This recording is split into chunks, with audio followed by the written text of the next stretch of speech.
கீழே நேராக ஸ்ட்ரெயிட்டாக ஒரு கோடு கிழிச்சிக்கோங்க. அதுக்கப்புறம் நம்ம தைக்கிறதுக்கு தேவையான அளவு கோடு 1.5 இன்ச் அளவுக்கு ஒரு கோடு கிழிச்சிக்கோங்க. கோடு கிழிச்சிட்டு இப்போ ப்ளவுஸோட ஹைட் நம்ம வைக்க போகிறோம்.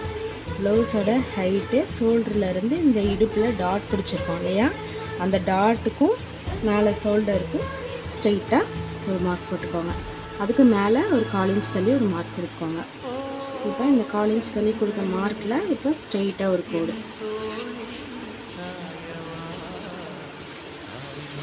இப்போ வந்துட்டு அளவு ப்ளவுஸ் எடுத்துகிட்டு இடுப்புக்கிட்டையும் இங்கே இடுப்புக்கிட்டையும் வச்சுட்டு இது ரெண்டையும் மடக்கிட்டு இப்படி பிடிச்சி நல்லா ஸ்ட்ரெயிட்டாக இப்படி வச்சுருங்க.